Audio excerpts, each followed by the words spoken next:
तो यहाँ पर मंडल ने अब आपकी अर्धवार्षिक परीक्षा, प्री बोर्ड और वार्षिक परीक्षा की तैयारी के लिए यहाँ पे 2022-23 के कल ही जो सैंपल पेपर है वह अपलोड कर दिए हैं। तो यहाँ पे मैं आपको फिजिक्स का डाउनलोड करके बताऊंगा, इसका सॉल्यूशन भी बताऊंगा, क्योंकि अब अर्धवार्षिक का जो पूरा पेपर है और वार्षिक का जो पूरा पेपर है वह इसी से ही तैयार किया जाने वाला है। तो यहाँ पे मैंने देख सकते हैं डाउनलोड कर लिया है फिजिक्स का पेपर।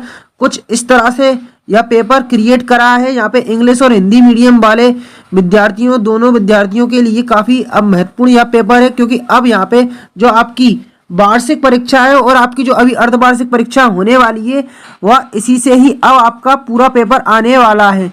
तो यहाँ पे जैसा कि मान लेते हैं कि 70 अंक का पेपर आता है आपका, तो यहाँ पे 60+ अंक आने से अब आपके कोई नहीं रोक सकता, क्योंकि अब यहीं से ही आपका पेपर बनने वाला है, क्योंकि कल ही यह पेपर आपका अपलोड किया गया था। तो अब यहाँ पे सबसे पहले अपन देखते हैं कि सबसे पहला प्रश्न है कि बिंदु आवेश Q के कारण r दूरी पर विद्युत क्षेत्र की तीव्रता होगी। तो E समानुपाती R होगी, ये अपनी E समानुपाती R। ठीक है, यहाँ पे धारा के चुंबकीय प्रभाव, धारा की चुंबकीय प्रभाव की खोज किसने की थी? तो यहाँ पे आप देख सकते हैं 4 ऑप्शन है, फ्लेमिंग ने, ओस्ट्रेड ने, फेराडे ने या एम्पियर ने। तो यहाँ पे मैं बता दूं कि धारा के चुंबकीय प्रभाव की खोज की थी और किसने की थी? ओस्ट्रेड ने अपनी की थी, ओस्ट्रेड ने अपनी की थी। पूरी तरह से निश्चिंत हो जाइए, क्योंकि यह जो पेपर है कल ही अपलोड किया गया है, कल ही अपलोड किया है। तो अब इसी से ही आपके पूरे प्रश्न पत्र है वह बनने वाला है।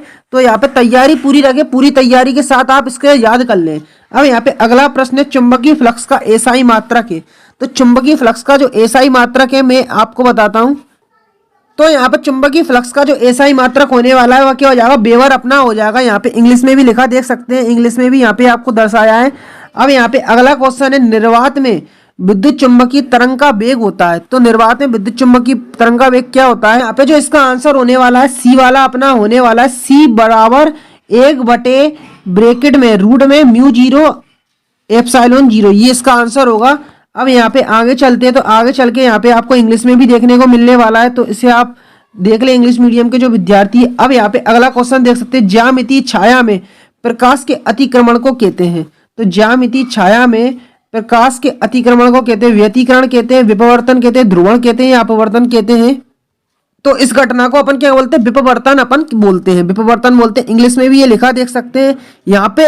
अब आपको इस वीडियो पर जितने ज्यादा हो सके व्यूज और लाइक बढ़वाना है, क्योंकि यह जो पेपर है यह आपका मंडल की वेबसाइट पर अपलोड किया गया। तो मंडल कभी भी झूठ नहीं बोलता। मंडल जो भी पेपर अपलोड करता है लगभग उसी के आधार पर आपके अर्धवार्षिक हो, त्रैमासिक हो या प्री बोर्ड हो या फिर आपके वार्षिक पेपर हो, यहीं से ही बनते हैं। अब यहाँ पर आप देख सकते हैं फ वाला क्वेश्चन है, एक फोटोन की ऊर्जा 3 eV है, तो उस फोटोन की तरंग दैर्ध्य होगी। तो आपको फोटोन की तरंग दैर्ध्य बताना है। तो यहाँ पे मैं इसको आपका आंसर बताऊं क्या होगा? दूसरा वाला हो जाएगा 412.5 न्यूटन मीटर, ये आप हो जाएगा। इंग्लिश में भी देख सकते हैं। अब यहाँ तो आप भी अगर कक्षा 12वीं जो फिजिक्स का पेपर है वह डाउनलोड करना चाहते हैं, तो यहाँ पर आप देख सकते हैं, आपको सर्च करना होगा class 12 physics half yearly paper 2023, last में हिमालय सर लिख देना होगा। तो जैसे ही आप लिख के सर्च करेंगे तो गूगल के सबसे पहले ही नंबर पर आपको लिखा मिल जाएगा MP board class 12 physics half yearly paper 2023। तो इस पर ठीक क्लिक कर देना है। तो जैसे ही आप क्लिक करेंगे तो पूरी तरह से वेबसाइट को लोड होने देना है, जल्दबाजी नहीं करना। जल्दबाजी करेंगे तो पेपर की PDF फॉर्मेट किसी भी हालत में डाउनलोड नहीं कर पाएंगे। तो जैसे ही पूरी तरह से वेबसाइट लोड हो जाती है तो स्क्रॉल करते हुए नीचे आना है, नीचे आना है। तो यहाँ से आप 12th जो फिजिक्स का परीक्षा का पैटर्न है यहाँ पर क्लिक करके डाउनलोड कर लेंगे। ठीक थोड़ा नीचे ही आते ही यहाँ पे आप 12th फिजिक्स का जो पाठ्यक्रम है यहाँ पर क्लिक करके डाउनलोड कर लेंगे। और ठीक थोड़ा नीचे आते ही यहाँ से आप 12th फिजिक्स का जो टाइम टेबल है वह डाउनलोड कर लेंगे। और नीचे आते ही यहाँ से आप जो हमारा टेलीग्राम ग्रुप है पेपर वाला, यहाँ पर क्लिक करके आप उसे ज्वाइन कर सकते हैं। ठीक थोड़ा आखिर में नीचे आते ही जो आपने अभी पेपर देखा है 12th फिजिक्स का, यहाँ पर क्लिक करके उसकी PDF फाइल डाउनलोड कर लेंगे। अब यहाँ पे झा वाला देख सकते हैं। अगला क्वेश्चन है, 1 ग्राम तुल्य समतुल्य ऊर्जा होगी, 1 ग्राम तुल्य समतुल्य ऊर्जा होगी। तो यहाँ पर आप अपने डाउटनट में चेक कर सकते हैं, डाउटनट ऐप डाउनलोड कर लें। तो यहाँ पे वैसे मेरे को इसका क्वेश्चन का जो आंसर लग रहा है तीसरा वाला है 3 × 10⁶। अभी कंफर्म नहीं हूँ इसका। अब यहाँ पे अपन आगे चलते हैं, तो यहाँ पे आगे चल के आपको जो रिक्त स्टैंड टाइप के क्वेश्चन है वह देखने को मिलने वाले। तो पहला क्वेश्चन है, 2 समांतर चालक तारों में एक ही दिशा में धारा प्रवाहित हो तो वे एक दूसरे को करेंगे, तो वह आपस में एक दूसरे को क्या करेंगे? आकर्षण करेंगे। आपस में एक दूसरे को क्या करेंगे? वह आकर्षण करेंगे। अब ठीक अपन आगे चलते हो, धारावाही वृत्ताकार कुंडली के केंद्र पर चुंबकीय क्षेत्र उस तल के धारावाही कुंडली के केंद्र पर चुंबकीय क्षेत्र उस तल के लंबवत होता है। क्या होता है? लंबवत होता है। अब आगे चलते हैं तो यहाँ पे आप देख सकते हैं जब एक इलेक्ट्रॉन चुंबकीय क्षेत्र के खालिस्तान गति करता है तो उस पर कोई बल कार्य नहीं करता। तो यहाँ पर इसका जो आंसर हो जाएगा कि जब इलेक्ट्रॉन चुंबकीय क्षेत्र के लंबवत गति करता है तो लंबवत जब गति करता है तो उस पर कोई बल कार्य यहाँ पे नहीं करता। अब यहाँ पर आप देख सकते हैं अगला प्रश्न है, यदि किसी प्रत्यावर्ती धारा परिपथ में ऊर्जा व्यय की दर शून्य हो तब उस परिपथ की धारा को कहते हैं। तो यहाँ पर इस धारा को क्या बोलते हैं? वाटहीन धारा। वाटहीन धारा अपन बोलते हैं।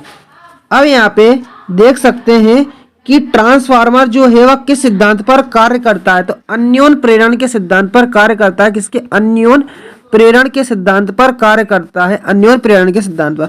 अब कुंडली में प्रेरित धारा की दिशा के नियम से ज्ञात की जाती है। तो यहाँ पर जो मैंने आपको बताया था कि ट्रांसफार्मर किस सिद्धांत पर कार्य करता है, तो अन्योन प्रेरण, और ठीक कुंडली में प्रेरित धारा की दिशा किस सिद्धांत, किस नियम से ज्ञात की जाती है, किस नियम पर आधारित होती है? तो मैं आपको बता दूं फ्लेमिंग का जो बाएं हाथ का नियम होता है, फ्लेमिंग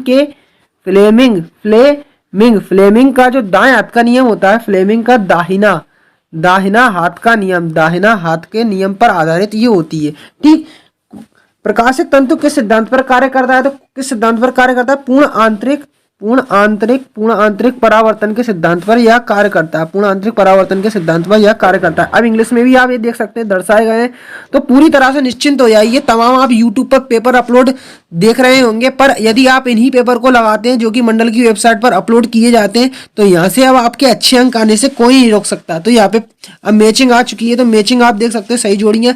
तो रेडवर्क नियतांक की जो मैचिंग होगी वो किससे मिलेगी? ई वाले से अपनी मिल जाएगी। ठीक। बोर त्रिज्या की जो मैचिंग मिलेगी, बोर त्रिज्या की जो मैचिंग होगी वह दा वाले से मिलेगी। आप ये देख सकते हैं दा वाला है कुछ। अब फोटोन का संवेग की मैचिंग गा वाले से मिलेगी। कहाँ है जी गा वाला अपना? तो यहाँ पे देख सकते हैं ये बिल्कुल लास्ट में आपको गा वाला दिख रहा होगा, फोटोन का संवेग। तो यहाँ पे जो फोटोन के संवेग की मैचिंग यहाँ पे आप देख सकते हैं, ये फोटोन के संवेग की जो मैचिंग होगी P बराबर h/λ से मिलेगी। अब आइंस्टीन का जो आपका जो समीकरण है आप ये देख सकते हैं, आइंस्टीन का प्रकाश विद्युत जो समीकरण है, यहाँ पर मैं इसका आंसर बताऊं तो यहाँ पे यह वाला हो जाएगा, यह बा वाला हो जाएगा। अब यहाँ पर आगे चलते हैं तो आगे चल के यहाँ पे सेल का आंतरिक प्रतिरोध वाला एक क्वेश्चन है, सेल का आंतरिक प्रतिरोध। तो सेल का आंतरिक प्रतिरोध की जो मैचिंग होगी इससे मिल जाएगी ये अपनी। ठीक। जो अपना है आगे का धारा घनत्व, तो धारा घनत्व की जो मैचिंग होगी वो पहले वाले से मिल जाएगी। यहाँ पर आप देख सकते हैं ये धारा घनत्व लिखा है, इसकी मैचिंग इससे मिल जाएगी। ठीक। यहाँ पे एक और है अपना क्या कि ये प्रतिरोधकता ताप गुणांक, तो प्रतिरोधकता ताप गुणांक की जो मैचिंग होगी यहाँ पर आप देख सकते हैं प्रतिरोधकता ताप गुणांक, तो फा वाले से इसकी मैचिंग मिल जाएगी। तो ये सही क्रम में आप देख सकते हैं, इंग्लिश में भी ये दर्शाए गए हैं, तो इनका कुछ नहीं स्क्रीनशॉट ले ले, सही क्रम मैंने बता दिया है। अब यहाँ पे एक वाक्य में आपको प्रश्नों के उत्तर देना है या एक शब्द में। तो पहला क्वेश्चन है ताप वृद्धि के साथ अर्धचालक की चालकता में किस प्रकार परिवर्तन आता है? तो ये घट जाती है। क्या हो जाता है? घट जाती है। ठीक। यहाँ पे अगला क्वेश्चन है पीएन संधि में अक्षय परत की मोटाई, कितनी मोटाई की कोटि बताना है? 10⁻⁶ मीटर होती है इसकी जो कोटि, इतनी होती है। ठीक। यहाँ पे किस अभिनीति में पीएन संधि डायोड का बहुत प्रतिरोध बहुत अधिक होता है? तो पश्च अभिनीति। कौन सी अभिनीति? पश्च अभिनीति।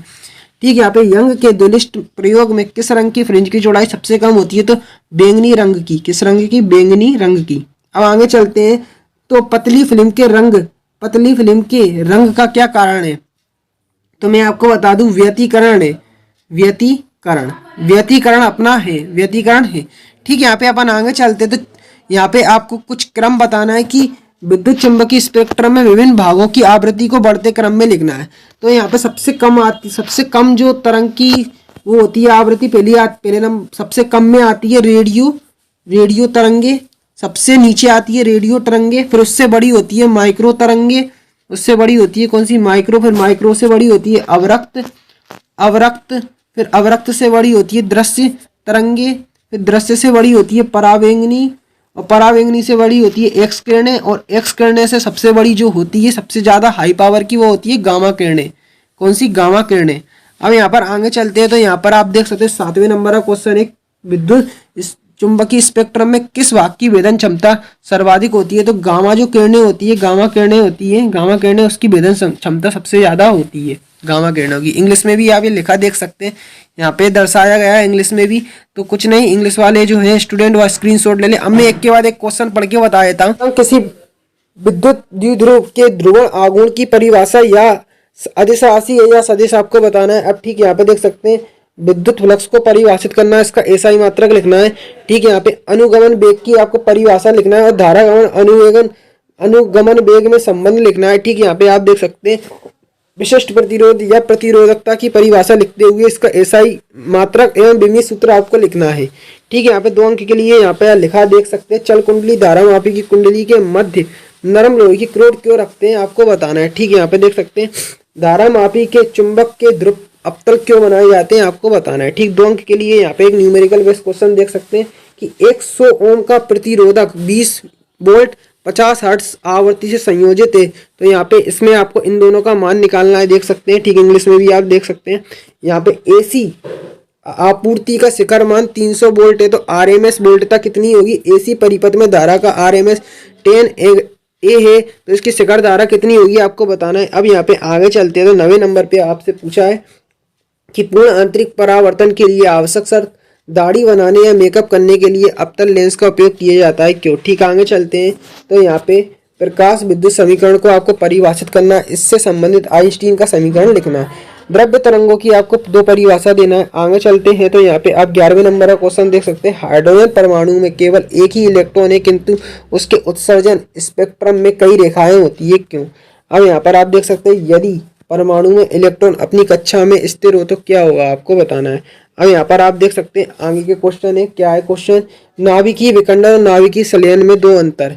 ठीक है, यहाँ पे कारण बताना है कि नाभिकीय विखंडन के केवल 1 न्यूटन ही उपयुक्त होता है, नाभिकीय संलयन में अभी तक पृथ्वी पर एक प्रायोगिक और नियंत्रण ऊर्जा स्रोत के रूप में क्यों प्रयोग नहीं हुआ।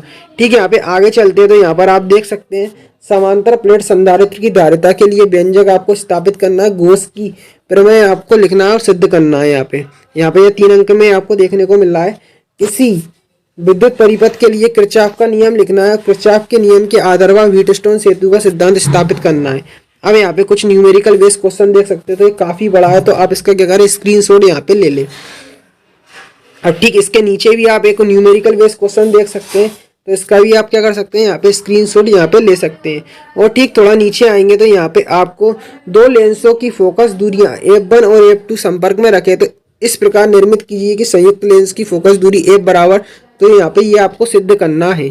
ठीक है, यहाँ पे थोड़ा नीचे चलते हैं, तो यहाँ पे किसी गोलीय दर्पण के लिए सूत्र की स्थापना आपको करना है। अब यहाँ पे आप देख सकते हैं पीएन संधि डायोड क्या है। पीएन संधि डायोड की कार्यविधि अग्र अविनीति और पश्च अविनीति में बिंदु आरेख खींचकर आपको समझाना है। ठीक, यहाँ पे अगला क्वेश्चन देख सकते हैं, दृष्टिकरण क्या है। विद्युत परिपथ खींचकर पीएन संधि डायोड को पूर्ण तरंग दृष्टिकारी की क्रिया आपको समझाना है।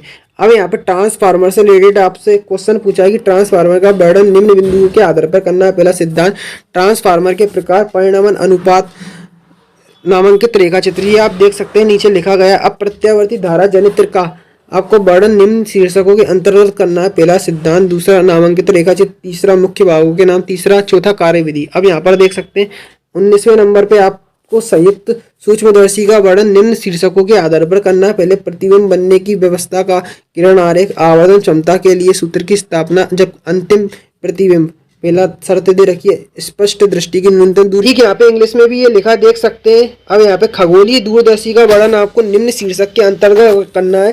तब प्रतिबिंब बनने की व्यवस्था का किरण आरेख, आवर्धन क्षमता के लिए सूत्र की स्थापना, जबकि प्रतिबिंब किस अंतिम प्रतिबिंब स्पष्ट दृष्टि की न्यूनतम दूरी पर बने अनंत पर बने। तो यहाँ पे इंग्लिश में भी ये लिखा देख सकते हैं।